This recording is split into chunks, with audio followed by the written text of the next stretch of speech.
Ahoj a vitajte späť v našej Parkside dielni. Moje meno je Filip a dnes v DIY postavíme kávový stolík z kvalitného daba a odolného kovu. A to všetko bez použitia zvárania.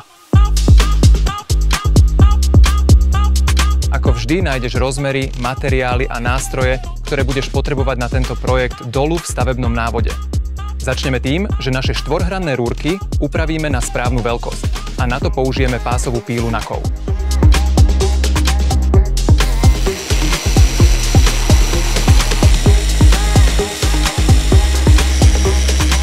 Po pílení dôkladne začistíme všetky rezy pomocou jemného pílníka. V nasledujúcom kroku postavíme pevný rám pre našu ťahokovú mriežku. Tento prvok bude vyrobený z jedného jediného kusu materiálu, konkrétne z uhlového profilu. Vytvoríme potrebné V-rezy z ľavej a pravej strany priamo do daného profilu. A postupujeme nasledovne. Najprv zvislo odrežeme vertikálne na kovovej pásovej píle, potom uhlovou brúskou starostlivo odrežeme rohy pod požadovaným uhlom. Tým sa vytvorí uhol. Počas práce s uhlovou brúskou budú určite lietať iskry. Je nevyhnutné, aby vaše pracovisko bolo skutočne bezpečné a nehrozilo náhodné vzplanutie triesok. Najlepšie je položiť si na hobľovací stôl ešte kovovú dosku.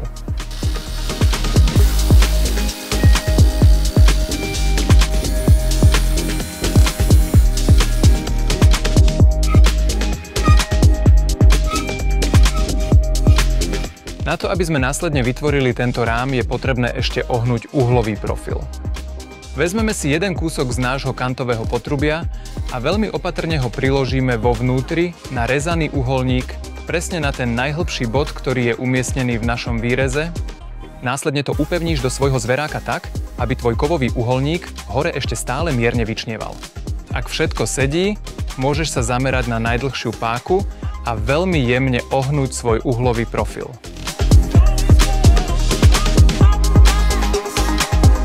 Ak sú naše rámy ohnuté, môžeme vziať ťahokov a upraviť ho na správnu veľkosť. To potom bude vo vnútri a poskytne pekný vizuálny záver.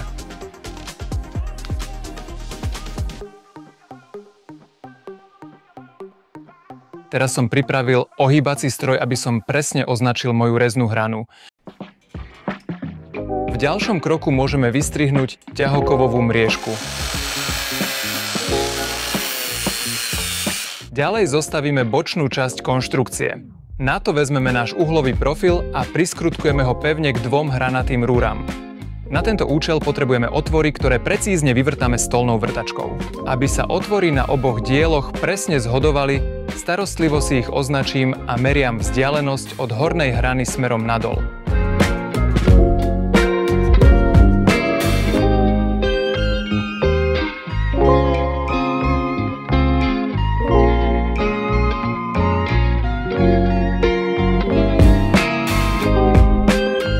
Na hranové rúre používame skrutky M5, takže nepredvrtávame 5 mm, ale niečo menšími. V tomto prípade 4,2 mm.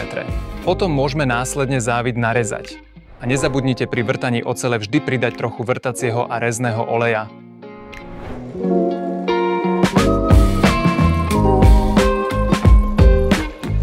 Teraz predvrtám otvory v rohovom profile.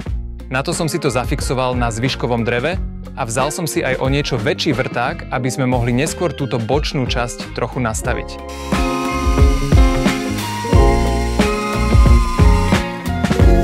Nezabudnite prosím ešte odhrotovať otvory. Teraz môžem narezať závit a použijem na to závitník. Dôležité je, aby si pri rezaní závitu postupoval úplne rovno a s veľkým citom.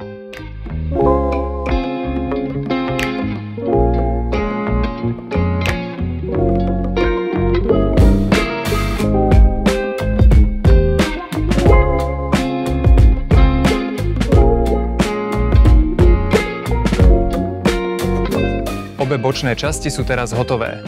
Musíme však ísť ešte raz k stolnej vrtačke. Ešte vyvrtáme dve diery do horných hraňových rúrok. Tento raz použijeme špeciálny schodový vrták, cez ktorý prídu skrutky, aby sme bezpečne a pevne upevnili stolovú dosku.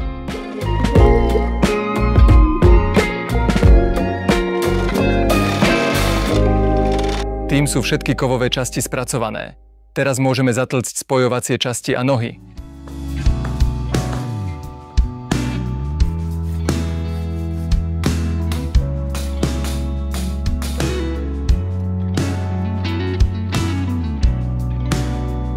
Konštrukcia je hotová a teraz prechádzame k drevu. Máme dubové dosky a zmeriame si dva vnútorné police. Jedna medzipodlaha príde vedľa ťahokovového roštu, potom sa pridá zadná stena, zvyšné kusy z týchto dvoch tvoria spodný medzipodlažný diel a následne môžeme narezať dosku stola.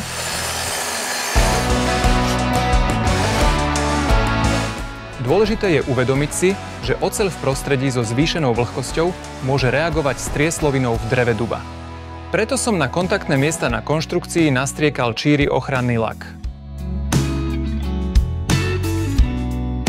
S využitím šablóny vyvrtam otvor pre zadnú časť steny.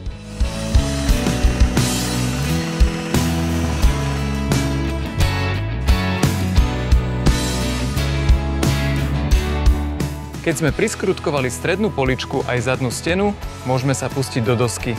Najprv musíme narezať dosku ponornou pílou a následne na jej okraji vytvorím peknú fazetu pomocou hornej frézy. To dodáva stolovej doske opticky ešte trochu ľahkosti. Takto to vyzerá naozaj dobre. Teraz môžeme dosku položiť, starostlivo ju vycentrovať a priskrutkovať. A to cez tie otvory, kde sme predtým použili stupňovitý vrták.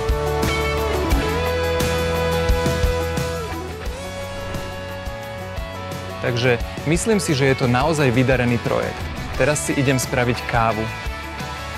A ty sa do toho jednoducho pustíš, máš na to.